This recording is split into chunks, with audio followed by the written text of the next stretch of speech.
사도신경하심으로 우리의 신앙을 하나님 앞에 고백합니다. 나는 전능하신 아버지 하나님, 천지의 창조주를 믿습니다. 나는 그의 유일하신 아들 우리 주 예수 그리스도를 믿습니다. 그는 성령으로 잉태되어 동정녀 마리아에게서 나시고 본디오 빌라도에게 고난을 받아 십자가에 못 박혀 죽으시고 장사된 지 사흘 만에 죽은 자 가운데서 다시 살아나셨으며 하늘에 오르시어 전능하신 아버지 하나님 우편에 앉아 계시다가 거기로부터 살아있는 자와 죽은 자를 심판하러 오십니다. 나는 성령을 믿으며 거룩한 공교회와 성도의 교제와 죄를 용서받는 것과 몸의 부활과 영생을 믿습니다. 아멘. 찬송가 336장입니다. 찬송가 336장입니다. 환난과 핍박 중에도 성도는 신앙 지켰네. 이 신앙 생각할 때에 기쁨이 충만하도다. 성도의 신앙 따라서 죽도록 충성하겠네. 옥중에 매인 성도나 양심은 자유 얻었네. 우리도 고난 받으면 죽어도 영광 되도다. 성도의 신앙 따라서 죽도록 충성하겠네. 성도의 신앙 본받아 원수도 사랑하겠네. 인자한 언어의 행실로 이 신앙 전파하리라.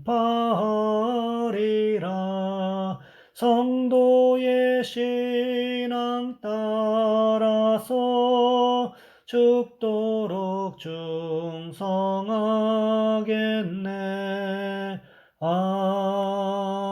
아멘. 오늘 말씀 열왕기상 4장에서 보겠습니다. 열왕기상 4장 20절로 34절까지 말씀입니다. 열왕기상 4장 20절로 34절까지 말씀, 제가 가진 성경은 구약성경 517쪽에 있습니다. 제가 봉독해 드립니다. 유다와 이스라엘의 인구가 바닷가에 모래같이 많게 되매 먹고 마시며 즐거워하였으며 솔로몬이 그 강에서부터 블레셋 사람의 땅에 이르기까지와 애굽 지경에 미치기까지의 모든 나라를 다스림으로 솔로몬이 사는 동안에 그 나라들이 조공을 바쳐 섬겼더라. 솔로몬의 하루의 음식물은 가는 밀가루가 30고루요 굵은 밀가루가 60고루요 살진 소가 10마리요 초장의 소가 20마리요 양이 100마리며 그 외에 수사슴과 노루와 암사슴과 살진 새들이었더라. 솔로몬이 그 강 건너편을 딥사에서부터 가사까지 모두 그 강 건너편의 왕을 모두 다스림으로 그가 사방에 둘린 민족과 평화를 누렸으니 솔로몬이 사는 동안에 유다와 이스라엘이 단에서부터 브엘세바에 이르기까지 각기 포도나무 아래와 무화과 나무 아래에서 평안히 살았더라.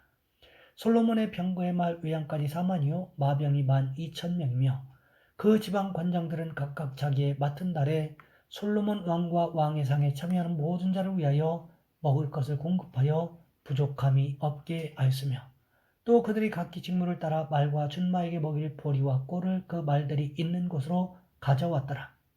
하나님이 솔로몬에게 지혜와 총명을 심히 많이 주시고 또 넓은 마음을 주시되 바닷가에 모래같이 하시니 솔로몬의 지혜가 동쪽 모든 사람의 지혜와 애굽의 모든 지혜보다 뛰어난지라. 그는 모든 사람보다 지혜로워서 예스라 사람 예단과 마울의 아들 헤만과 갈골과 다르다보다 나음으로 그의 이름이 사방 모든 나라에 들렸더라.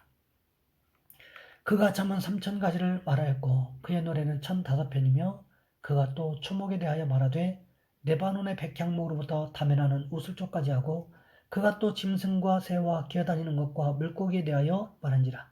사람들이 솔로몬의 지혜를 들으러 왔으니 이는 그의 지혜의 소문을 들은 천하의 모든 왕들이 보낸 자들이더라. 아멘. 오늘 본문의 말씀을 가지고 솔로몬이 받은 축복이라는 제목으로 함께 말씀을 살펴보겠습니다. 미국 코스타 공동대표이며 신시내티 대학교의 전자공학과 교수인 안종혁 집사님은 미국에서 주목받고 있는 과학자며 교수님이신데 청년 유학생들에게 복음을 전하고 있는 복음 증거자이기도 합니다. 아주 어렵고 가난한 집에서 태어나서 자라다가 어머니가 28살에 홀로 되었어요. 그러니 삶이 얼마나 힘들었는지 방직 공장에 나가서 일하는 공원으로 청년 시절을 보냅니다. 그 절망의 시기에 어머니가 늘 이 아들을 위해서 기도하면서 예수님을 잘 믿어라. 예수님을 잘 믿어라. 예수를 믿으면 마음이 평안하다. 예수님께 다 맡겨라. 그러면 하나님이 축복을 주신단다. 늘 권면을 했어요. 어머님의 권면과 기도를 힘입어서 그가 믿음으로 일어섭니다. 어느 날 성경을 읽다가 마태복음 11장 28절로 30절 말씀을 읽고 큰 은혜를 받았습니다. 수고하고 무거운 짐진 자들아 다 내게로 오라. 내가 너희를 쉬게 하리라. 나는 마음이 온유하고 겸손하니 나의 멍에를 메고 내게 배우라. 그리하면 너희 마음이 쉼을 얻으리. 이는 내 멍에는 쉽고 내 짐은 가벼움이라 하시니라. 그때의 심경을 이렇게 고백합니다. 말씀을 읽을수록 눈물이 나고 무거운 인생의 짐을 예수님께 맡기고 싶어졌습니다. 서서히 짐을 내려놓은 자의 평안이 나를 감싸기 시작했습니다. 여전히 현실의 짐은 무거웠고 아니 오히려 더 무거워졌습니다.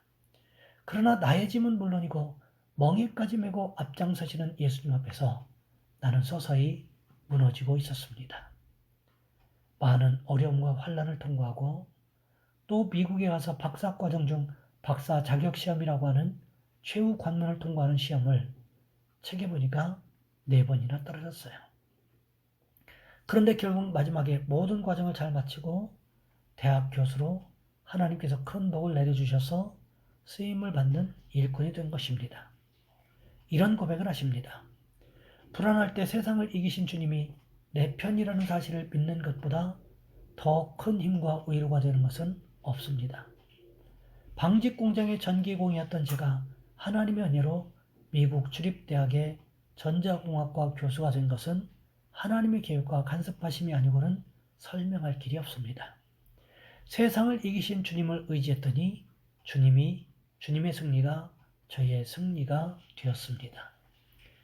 오늘 본문에 보시면 계속해서 솔로몬이 받았던 축복에 대해서, 즉 물질의 축복에 대해서 이야기하고 있습니다. 솔로몬이 받았던 축복 가운데 가장 특이한 것을 꼽으라면 솔로몬의 식탁이 언제나 대단히 풍성했다는 것입니다.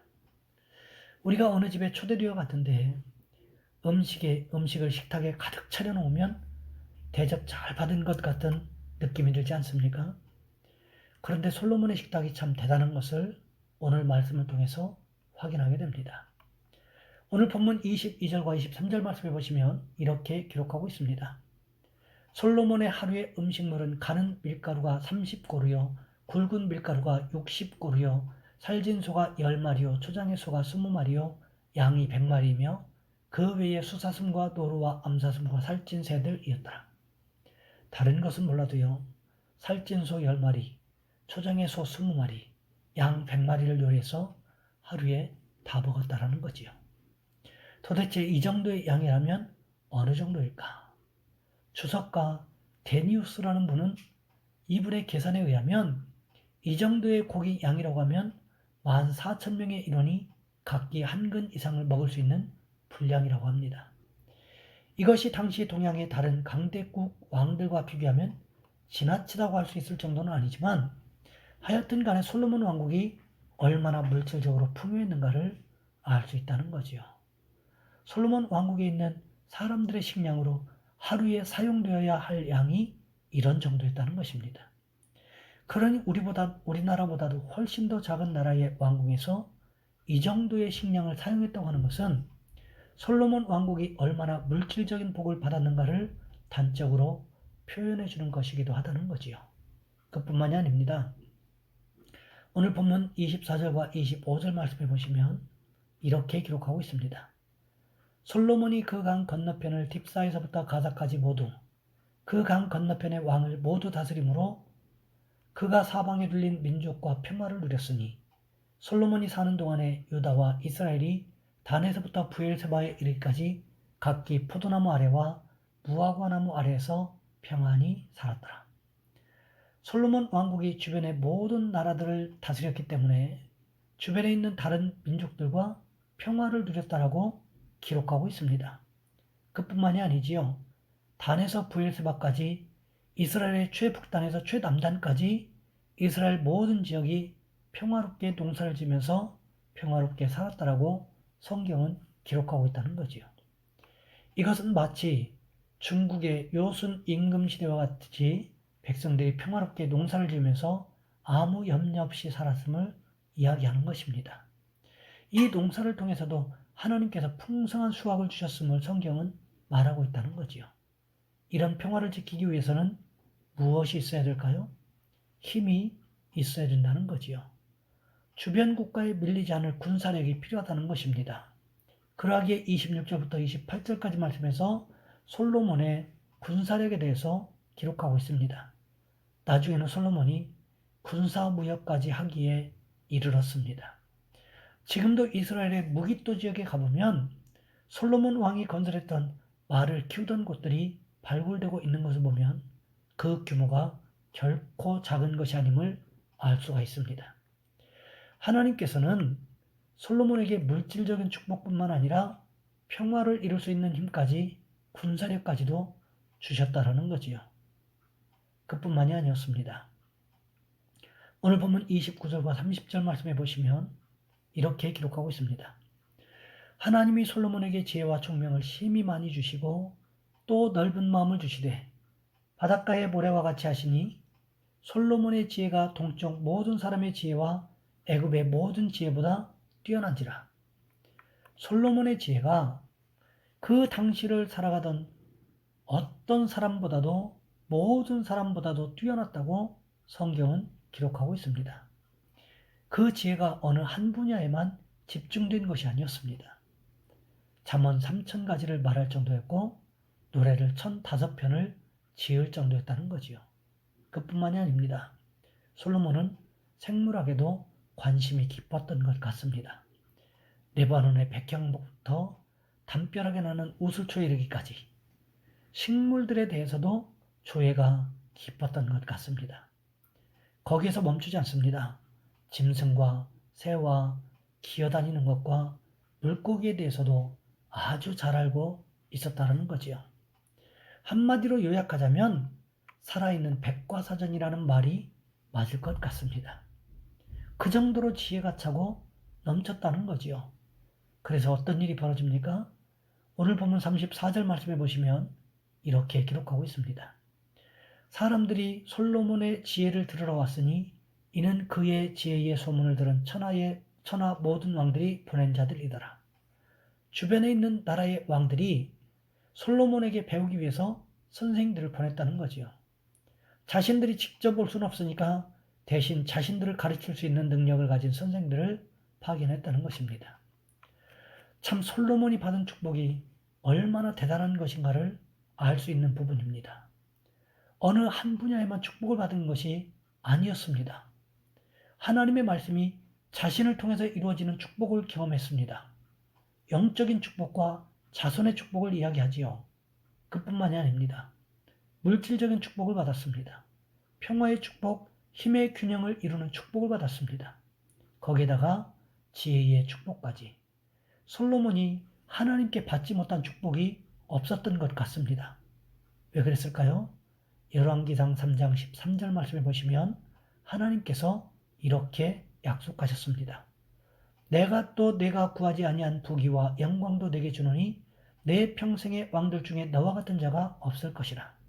솔로몬은요, 육적인 축복과 영적인 축복을 동시에 받아 누리는 축복의 주인공이 되었다는 거지요.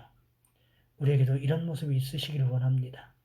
하나님을 기쁘시게 함으로 말미암아 우리도 솔로몬과 같은 축복의 주인공이 되시기를 주님의 이름으로 부탁을 드립니다. 이 시간 우리 한 목소리 함께 기도하겠습니다. 하나님, 우리도 하나님을 기쁘시게 해서 솔로몬처럼 육적인 축복도 영적인 축복도 함께 누릴 수 있게 도와주옵소서. 또한 기도할 것은 이 나라와 이 민족을 위해서 우리 주여 한번 간절히 부르신 후에 한 목소리 함께 기도합니다. 주여, 사랑의 하나님, 우리를 도와주시기를 원합니다.